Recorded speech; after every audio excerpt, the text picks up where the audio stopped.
우리 옆에 분들한테 이렇게 인사하시겠습니다. 십자가 대속을 믿으세요. 인사합니다. 십자가 대속을 믿으세요. 실화를 바탕으로 한 뮤지컬 버스라고 하는 작품이 있습니다. 이 뮤지컬은 스위스에서 실제로 있었던 사건을 바탕으로 해서 만들어진 그런 뮤지컬입니다. 그 내용이 이렇습니다.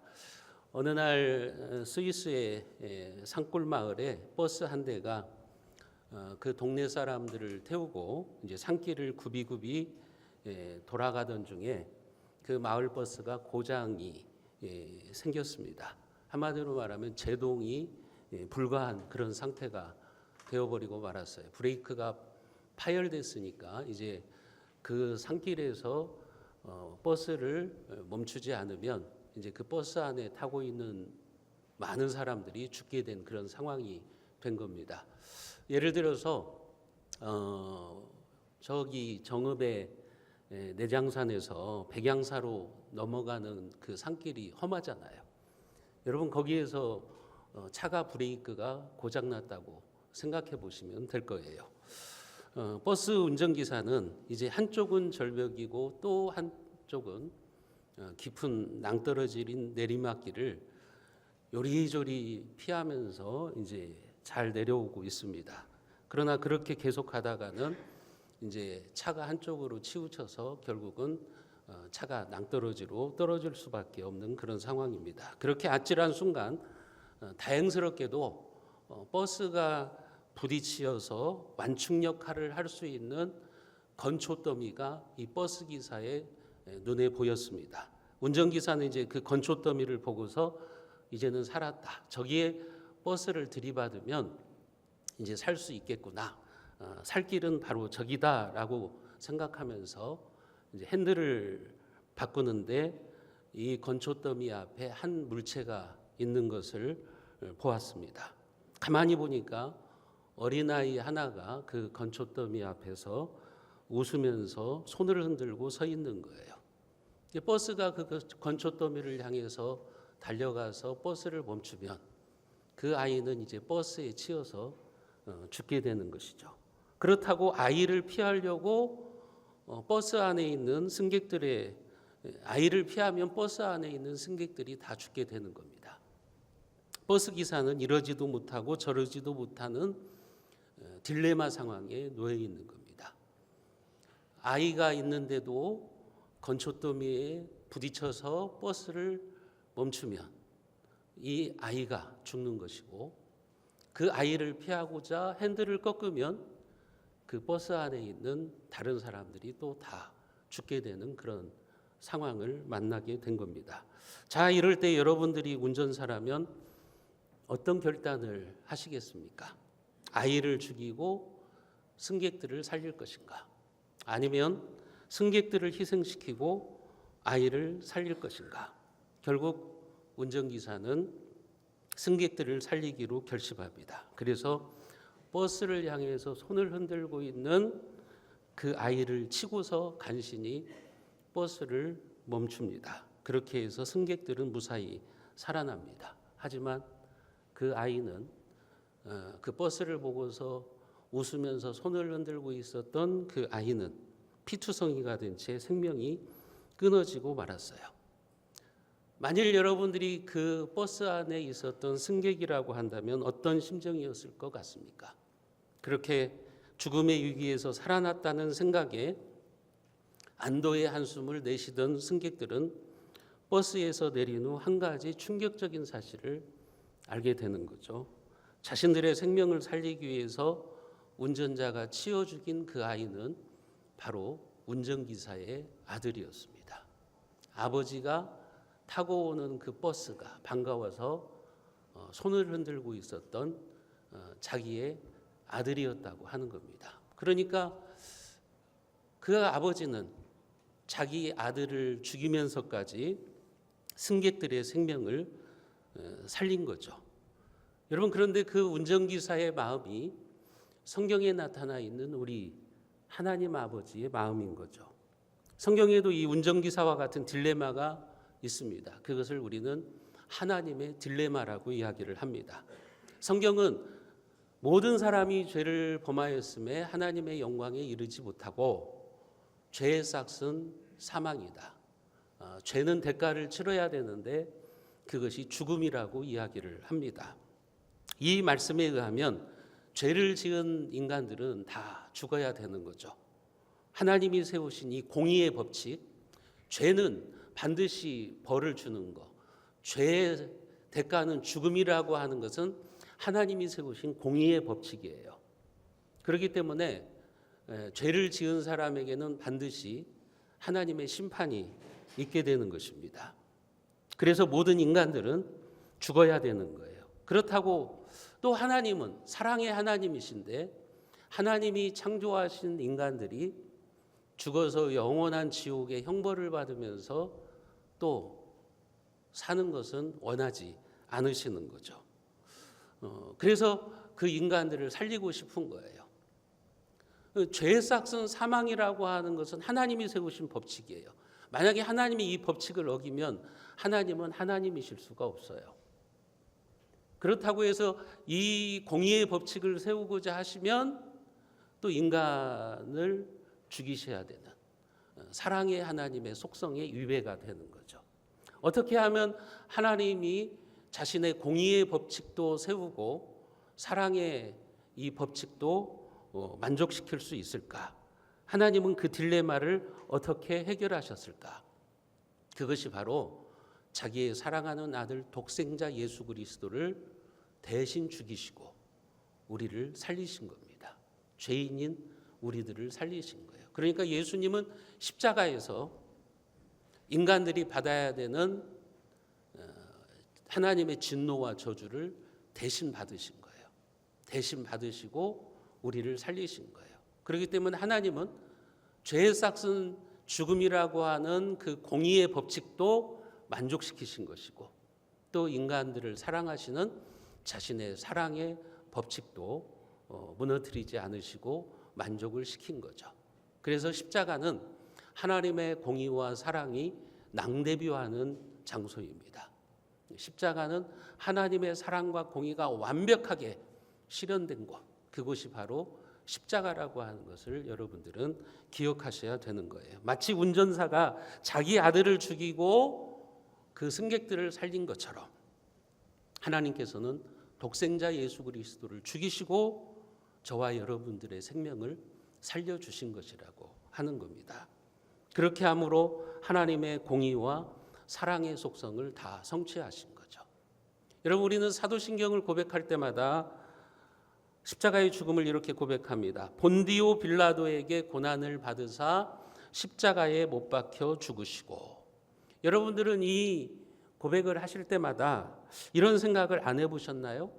그냥 예수님의 생애에 대해서 예수님이 하신 일들을 사도신경이 압축해서 우리에게 보여주고 있는데 그냥 십자가에 못 박혀 죽으셨다 이렇게만 표현해도 될 텐데 왜 굳이 본디오 빌라도에게, 그러니까 본디오 빌라도의 치하에서, 정확하게 말하면 본디오 빌라도가 다스릴 때 그렇게 표현을 썼을까요? 왜 본디오 빌라도에게 예수님이 고난을 받으셨다라고 하는 그런 표현을 썼느냐고 하는 거죠. 적어도 여기에는 두 가지 목적이 있습니다. 첫째 목적은 십자가 죽음의 역사성을 증거하기 위해서 그러는 거예요. 고대의 연대 표시를 위해서는 통치자의 이름을 사용했습니다. 우리나라도 여러분 조선실록 같은 데 보면 우리나라 역사책에 보면 세종 몇 년에 무슨 일이 있었다 이런 식으로 표현을 하잖아요. 그런 것처럼 본디오 빌라도의 이름을 넣는 것은 예수님은 본디오 빌라도가 로마를 통치하고 있었을 때 실제 인물이라는 거예요. 십자가의 죽음도 신화나 허구가 아니라 역사적인 사건, 히스토리컬 팩트라고 하는 것을 우리에게 알려주는 거예요. 이 역사성이 왜 중요할까요? 많은 사람들이 예수님을 신화적인 인물로 치부하기 때문에 그래요. 신학에서도 그런 신학자들이 있어요. 그러나 십자가 사건은 실제 역사 속에서 일어났던 일이에요. 본디오 빌라도라고 하는 사람이 유대 지방에 총독으로 있을 때, 그때 예수는 실제 있었고 예수는 십자가에서 진짜로 죽으셨다. 그 십자가 사건의 역사성을 우리들에게 보여주고 있는 거죠. 본디오 빌라도는 유대 지방의 5대 총독이었어요. AD 26년부터 36년까지 10년 동안 유대 지방을 통치했던 로마의 총독입니다. 로마가 유대 지역을 정복하고 총독을 보낸 거죠. 옛날에 일제가 우리나라를 점령하고 이제 그 일제 일본 사람 그 총독을 파송했던 것처럼 그렇게 유대 땅을 통치하고 있었던 제5대 총독이 바로 빌라도라고 하는 거죠. 바로 그때 예수님은 그에게 직접 신문을 받으셨고 그가 사형 언도를 내림으로 십자가에 못 박혀 죽으셨다. 무엇을 말하는 겁니까? 예수님의 이야기는 꾸며진 이야기가 아니라는 거예요. 실제로 있었던 역사적 사실이라는 거예요. 그것을 말해주고 있는 거예요. 그 십자가 죽음의 역사성을 우리에게 가르쳐 주시기 위해서 본디오 빌라도라고 하는 이름을 집어넣은 거예요.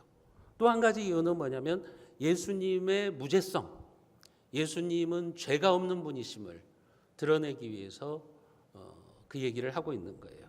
당시 유대인들은 빌라도에게 예수님을 사형해달라고 요청을 합니다. 왜 그러냐면 예수님이 자기가 하나님이라고 그랬잖아요. 예수가 자기가 하나님이다 이렇게 말하고 다니니까 그 당시 종교 지도자들, 유대인들은 예수가 마음에 안 들었어요. 그래서 예수를 죽이고는 싶은데 신성 모독죄로 예수를 죽이고는 싶은데 그 당시에 이 유대인들에게는 유대인들의 사내들인 공의회에는 이 사형권이 없어요. 사형권은 로마 총독에게만 있어요. 그러니까 아무리 예수를 죽이려고 해도 유대인들은 예수를 사형에 처할 수가 없습니다.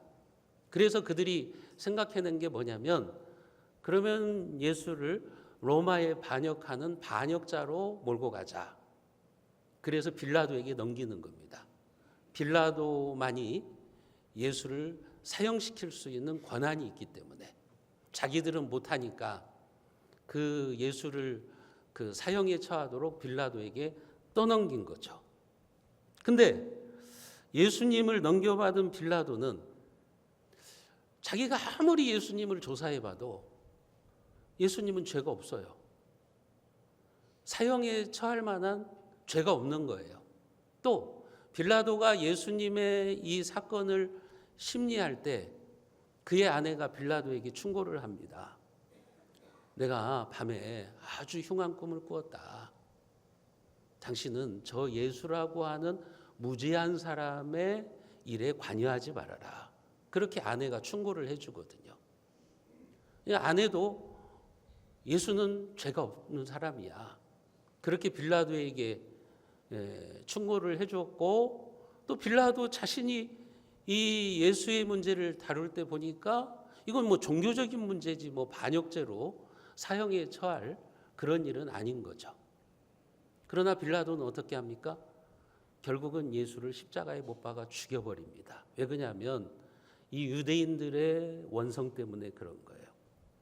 만약에 예수를 죽이지 않으면 이제 유대인들이 그 뭐 데모를 하든지 폭동을 일으키면 로마 당국에 이제 그것이 올라갈 것 아닙니까?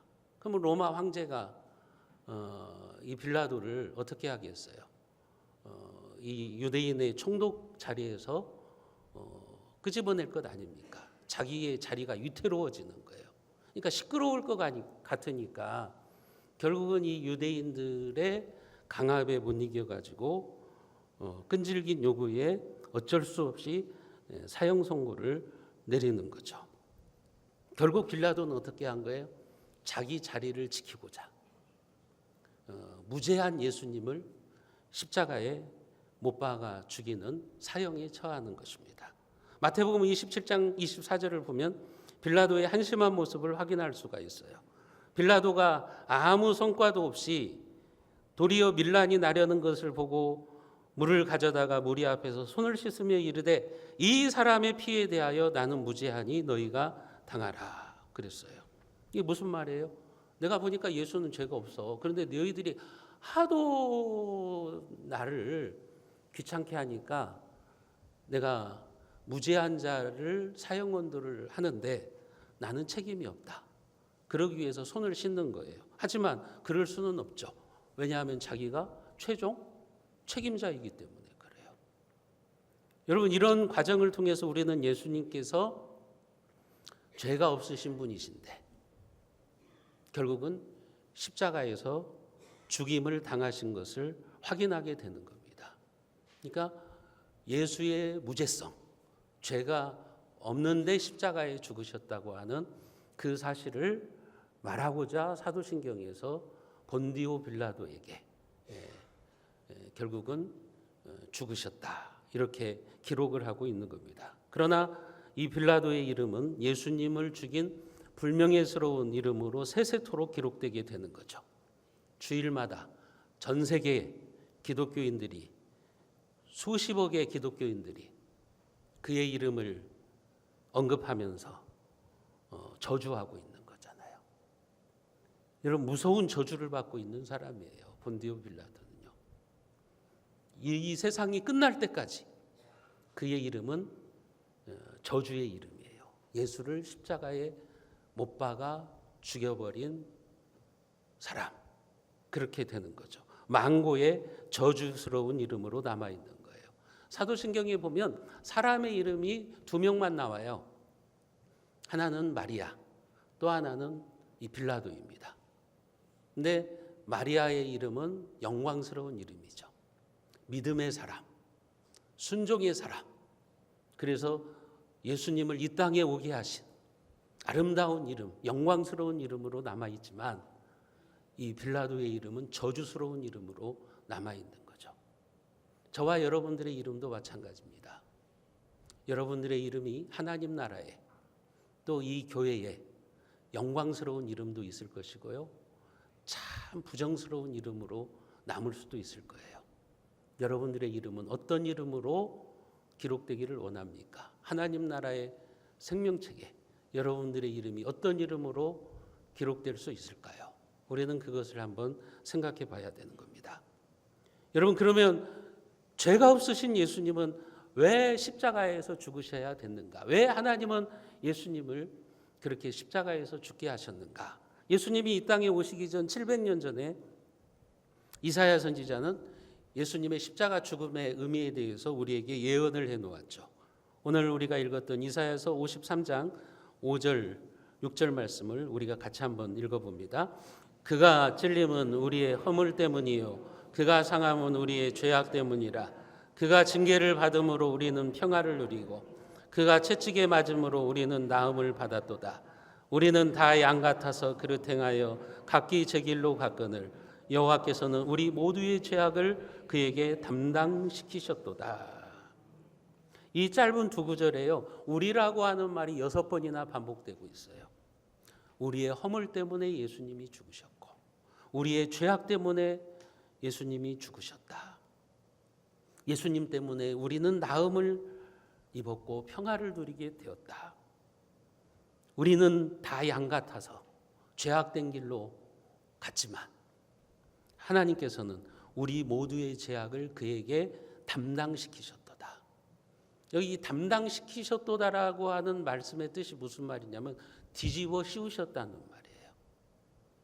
예수님은요, 십자가에서 저와 여러분들이 받아야 되는 그 죽음의 형벌, 하나님의 진노와 저주를 대신 뒤집어 쓰신 거예요.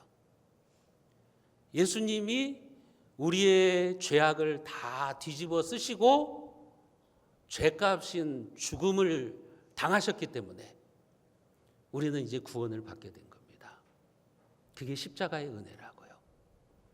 여러분, 그게 십자가의 의미인 거예요. 예수님이 십자가에서 죽으신 이유는 여러분들의 죄를 뒤집어 쓰신 거예요. 여러분들이 받아야 되는 하나님의 형벌, 죄값을 다 뒤집어 쓰신 거예요. 그리고 이제 우리는 의롭게 된 거죠. 이제 우리는 구원받은 하나님의 백성이 된 겁니다. 그래서 요한복음에도 보면 세례 요한은 예수님을 가리켜서 뭐라고 말하냐면, 보라, 세상 죄를 지고 가는 하나님의 어린 양이로다. 우리의 모든 죄를 대신 짊어지시고 가는 하나님의 어린 양, 그렇게 표현을 하고 있는 겁니다. 결국 예수님의 죽음은요, 자기가 죄가 있어서 십자가에서 죽으신 게 아닙니다. 대속의 죽음이에요. 우리가 받아야 되는 죄의 형벌을 예수님께서 대신 받으셨다는 거예요. 여러분들은 그래서 십자가를 바라볼 때마다요, 여러분들이 맹숭맹숭하시면 안 돼요. 십자가를 생각하는데 아무런 감흥이 없어요? 여러분들이 지금 양심이 강팍하다는 겁니다. 여러분들이 십자가의 은혜를 모르고 있다는 거예요. 그러니까 십자가를 바라봐도 우리 마음에 아무런 감동도 없고 하나님의 사랑도 느끼지를 못하는 거죠. 이런 이야기가 있습니다. 오래전에 스코틀랜드 북부지방에 깊은 계곡을 가로지르는 철교가 있어요. 계곡 위에 이 기차가 다니는 철교가 세워져 있고 그 밑에는 이제 깊은 계곡입니다. 이른 아침에 양치는 소년이 계곡으로 나가 보니까 전날 밤 폭우로 이제 계곡물이 넘치고 기차가 다니는 철교가 무너져 버린 거예요. 우리나라도 폭우가 오면 막 다리도 무너지고 막 산도 무너지고 그러지 않습니까? 그런 것처럼 너무 많은 비가 와가지고 그 기차가 다니는 철교가 끊어져 버린 거예요. 그런데 멀리서 기차 한 대가 계곡을 향해서 달려오고 있습니다. 큰일입니다. 당장 이 기차를 멈추지 않으면 기차에 타고 있는 수백 명의 사람들이 이제 죽는 거예요. 그런데 한 양치기 소년이 그것을 봤어요. 그래서 기차를 멈추게 하려고 황급히 철길 위에 서가지고 옷을 벗어서 흔들면서 오지 말라고, 멈추라고 그렇게 신호를 보냅니다. 그러나 기관사는 그 아이가 장난하는 줄 알고 빨리 철로에서 나가라고 그렇게 경적을 울려댑니다. 하지만 소년은 물러설 수가 없어요. 자기가 물러서면 이제 기차에 타고 있는 수백 명의 사람들이 죽는 겁니다. 소년은 계속해서 옷을 흔듭니다. 기관사는 어쩔 수 없이 급정거했지만 그 와중에 양치기 소년은 그만 기차에 치여서 죽고 맙니다. 기관사와 승객들이 내려가 보니까 그 양치기 소년은 이미 죽어 있고 바로 그 앞에 넘실거리는 강물 위로 무너진 철교가 보인 거예요. 그제서야 알게 된 거예요.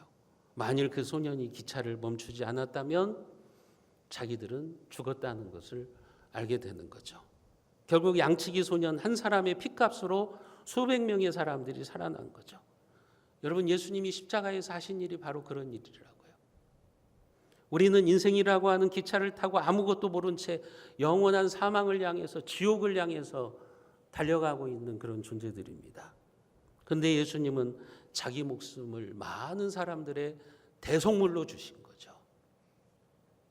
우리가 죽어야 되는데 예수님이 대신 우리를 위해서 죽어주신 거죠. 인생의 철길이 끊어진 줄도 모르고 달려가고 있는 우리들, 지옥을 향해서 달려가고 있는 우리들, 그 길을 가로막고 서신 분, 그분이 바로 예수님이라고 하는 거라고요.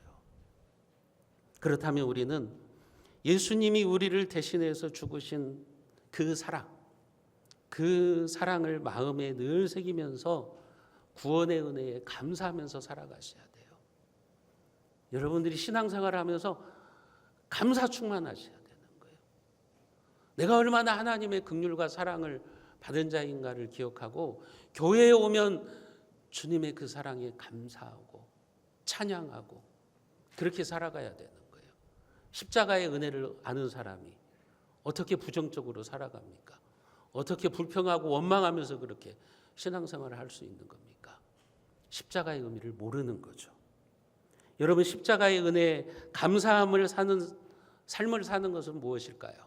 뭐 여러 가지가 있겠지만 두 가지만 말씀드리면, 첫째는 여러분, 십자가의 원수로 살지 마세요.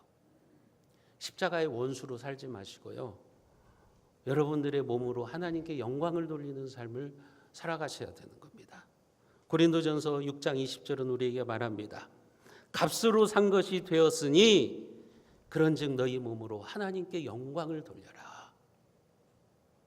예수의 죽음의 값으로 우리가 구원받고 지금 이렇게 예배드리고 있는 거라고요. 하나님의 백성이 된 거라고요. 그렇게 예수님의 죽음의 값으로, 십자가 죽음의 값으로 이제 우리가 구원을 받았다면 너희 몸으로 하나님께 영광을 돌려라. 우리의 몸을 가지고 하나님께 영광을 돌리라고 한다고요. 여러분들의 몸으로 예배를 드리고, 여러분들의 몸으로 기도하고, 여러분들의 몸으로 봉사하고 헌신하면서 하나님께 영광을 돌리는 삶을 살아가야 되는 거예요. 여러분들의 몸을 불의의 병기로 드리지 말고 의의 병기로 하나님 앞에 드려야 된다고 하는 거죠. 그런데 안타깝게도 여전히 교회 안에 있다고 하지만, 예수를 믿는다고 하지만 죄 가운데 사는 사람들이 있어요. 세상 사람들처럼 사는 사람들이 있어요. 예배는 안 드리고 놀러 다닙니다. 예배는 안 드리고 등산을 다니고 골프 치러 다닙니다. 봉사는 안 합니다. 근데 뭐 어디 세상의 일에는 바쁩니다. 교회 오는 것은 힘들어 하는데 세상 모임에는 어떻게 그렇게 잘 나가는지 몰라요. 교회를 위해서 쓰는 시간은 아까워하는데, 여러분, 사람들과 농담하고 TV 보는 시간은 아까워하지 않는 거죠. 여러분, 사도 바울은 그런 사람들, 십자가의 은혜를 모르고 자기의 몸으로 하나님께 영광을 돌리면서 살아가지 않는 사람들, 그들을 향해서 빌립보서 3장 18절에서는 이렇게 말합니다. 우리가 빌립보서 3장 18절 말씀 같이 한번 읽어봅니다. 내가 여러 번 너희에게 말하였거니와 이제도 눈물을 흘리며 말하노니 여러 사람들이 그리스도의 십자가의 원수로 행하느니라. 바울은 눈물로 호소합니다. 십자가의 원수로 살지 말아라. 너희들이 예수 그리스도를 통해서 구원받았다면 이제는 십자가의 원수로 행하면 안 된다고 말합니다. 교회 안에 있으면서도 그 삶을 보면 십자가를 부인하는 사람들이 있는 거죠. 십자가가 어떤 의미가 있는지도 모르고 죄를 우습게 여기고 그렇게 세상적으로 살아가는 사람들이 있는 거예요. 바울은 말합니다. 그들이 십자가의 원수로 행하는 사람들이다. 이 십자가의 원수로 행하는 사람들은 교회 밖에 있는 사람들이 아닙니다. 하나님을 믿는다고 하는 사람들 중에도 십자가의 원수로 살아가는 사람들이 있다는 거죠. 지금은 사라졌지만 옛날 유럽의 왕실에는요, 이런 풍습이 있어요. 우리나라도 역사에 보면 그런 풍습이 있는데, 어린 왕자들이, 앞으로 왕이 될 어린 왕자들이 함께 노는 같은 또래의 아이들이 있는데, 왕자가 잘못하면 그 아이들이 대신해서 매를 받는 거예요. 이 아이들을 이제 휘핑보이라고 그래요. 그러니까 매를 대신 맞는 소년이라고 그래서 휘핑보이라고 그러는 거예요.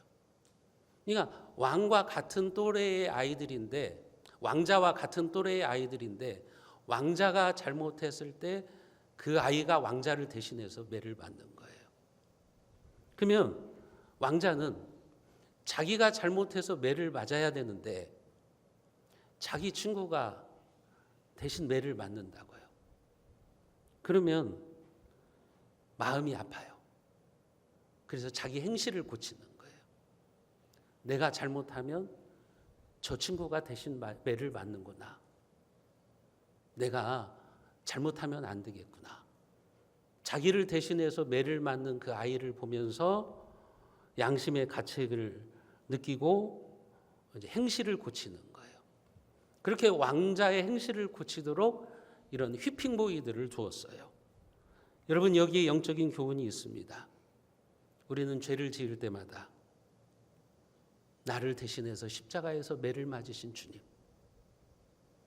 나를 대신해서 십자가에서 죽으신 그 주님을 생각하면서요, 여러분들의 삶을 바꾸셔야 돼요. 여러분들이 신앙생활을 잘못하고 있는 것을 바꾸셔야 되는 거예요. 그것이 성도가 살아가야 되는 삶의 모습이라고 하는 거예요.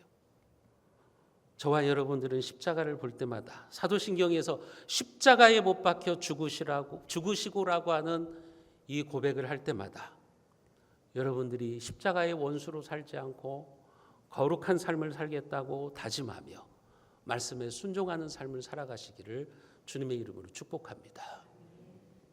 또 한 가지는 우리는 십자가의 사랑을 전파해야 되는 거예요. 내가 십자가의 사랑을 경험했다면 이제 우리는 그 사랑을 전파해야 되는 거죠. 로마서 10장 13절과 14절 말씀을 우리가 같이 한번 읽어봅니다. 누구든지 주의 이름을 부르는 자는 구원을 받으리라. 그런즉 그들이 믿지 아니하는 이를 어찌 부르리요? 듣지도 못한 이를 어찌 믿으리요? 전파하는 자가 없이 어찌 들으리요? 십자가의 사랑을 전해야 된다는 거죠. 우리가 예수님을 증거해야 된다는 거예요. 그게 바로 뭡니까? 전도하는 것이고요, 선교하는 겁니다. 여러분, 믿지 않는 이를 어찌 부르리요? 듣지도 못한 이를 어찌 믿으리요? 전파하는 자가 없이 어찌 들으리요? 예수님을 전해주는 사람이 없는데 어떻게 사람들이 예수님을 알겠어요? 복음을 듣게 했어요. 이 땅에 교회가 존재하는 이유는 그 일을 하는 거예요. 우리는 십자가를 전하는 거예요. 복음을 전하는 겁니다. 여러분, 복음을 전하는 일은 하나님이 직접 하시지 않아요. 천사가 하늘에서 내려와서 우리 대신 전도해 주나요? 우리 대신 선교하나요? 우리가 하는 거라고요. 우리 교회를 위해서 우리가 전도하는 거예요. 그게 우리에게 맡긴 사명이라고요. 선교를 하나님이 다 알아서 해주시는 거예요? 우리가 선교사를 파송하고 선교사들을 물질로 후원하고 선교사들을 위해서 기도하면서 십자가를 전하는 거라고요. 그게 십자가의 의미를 아는 성도들, 교회가 해야 되는 사명이라고 하는 겁니다. 그게 교회가 존재하는 이유라고 하는 거예요. 그 일을 누가 담당하냐면 저와 여러분들이, 그리고 우리 교회가 그 십자가의 사랑을 전하는 일을 해야 되는 거예요. 우리는 이 일을 주님 오실 때까지 감당해야 되는 겁니다. 인도에서 사역하시는 어떤 선교사님 가정에서 실제 있었던 일입니다. 이 선교사님 가정은 이 선교 재정이 넉넉하지 못해가지고 아이를 외국인 학교로 보내지 못하고 9살짜리 아이를 현지인들의 학교로 보냈어요. 근데 현지 학교에 가보니까 이 나라의 아이들이 자기들과 외모도 다르고 머리카락도 다르고 언어도 다르다고 놀려댑니다. 왕따를 시키는 거죠. 근데 그것까지도 그래도 괜찮은데 어느 날 아이 몇 명이 이 선교사님의 아들을 꽁꽁 묶어놓고 눈에다가 못을 박아버린 거예요. 아들은 피투성이가 되었고 엄마 아빠한테 왔을 때는 실명이 된 후에요.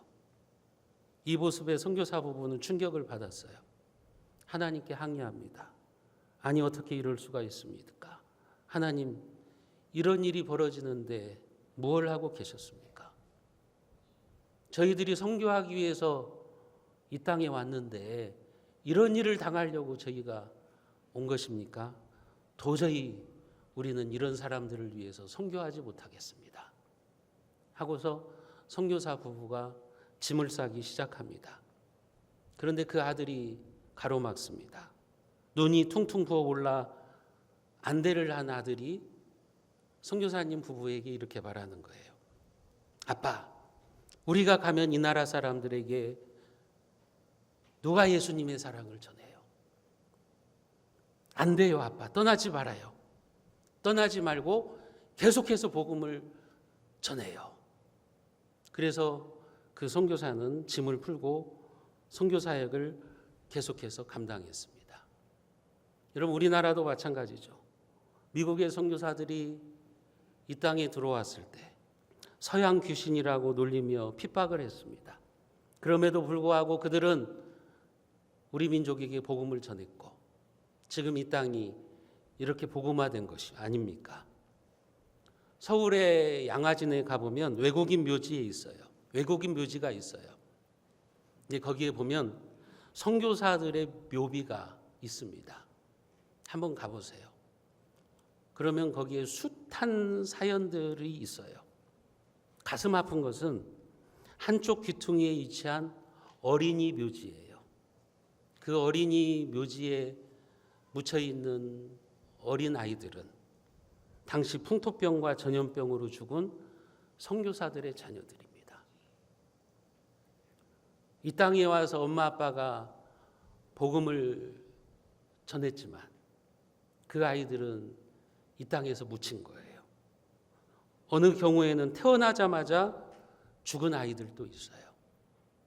타국 땅에 와서 복음을 전하다가 그렇게 죽어간 거죠. 여러분, 우리는 이런 이야기를 들으면서 우리의 삶을 새롭게 해야 됩니다.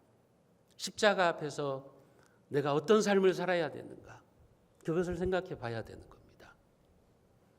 설교의 서두에서 제가 소개한 뮤지컬 버스의 이야기로 다시 돌아가서 그 결론을 소개하자면 이렇습니다. 자기의 아들을 죽이면서까지 자기를 살려낸 그 운전기사의 결단에 충격을 받은 승객들은 그 뮤지컬을 보면 버스를 떠나면서 이런 노래로 막을 내립니다. 누군가가 사랑했기에, 누군가가 희생했기에 이제 우린 새로운 삶을 살 수 있어요. 그 아이가 우리를 대신해서 죽었기 때문에 이제 우리는 새로운 삶을 살아가야 된다고 하는 겁니다. 한번 따라해 볼까요? 누군가가 사랑했기에, 누군가가 희생했기에 이젠 우린 새로운 삶을 살 수 있어요. 여러분, 그래요. 여러분들이 십자가를 보면서요, 새로운 삶을 결단하셔야 됩니다. 나를 대신해서 죽으셨던 주님, 그 주님의 십자가를 바라볼 때마다 이제 우리는 새로운 삶을 살아야겠다는 그런 결단을 해야 되는 겁니다. 내가 지금처럼 신앙생활하면 안 되는구나. 내가 지금처럼 예배드리면 안 되고, 내가 지금처럼 이렇게 교회 생활하면 안 되지. 여러분들이 새로운 결단을 하셔야 되는 거예요. 로마서 5장 8절은 말합니다. 우리가 아직 죄인 되었을 때 그리스도께서 우리를 위하여 죽으심으로 하나님께서 우리에 대한 자기의 사랑을 확증하셨느니라. 여러분, 십자가는 사랑입니다. 하나님이 여러분들을 사랑한다는 사랑의 확증입니다. 하나님은 여러분들을 사랑하셨기 때문에 독생자를 십자가에서 죽이셨습니다. 그렇다면 이제 우리는 십자가의 원수로 살지 말고 십자가에 합당한 삶을 살아가야 될 것입니다. 저와 여러분들이 그렇게 복음에 합당한 삶을 살면서 복음 전파, 전도하고 선교하는 사명을 감당하는 새로운 삶을 살아가시기를 주님의 이름으로 축원드립니다.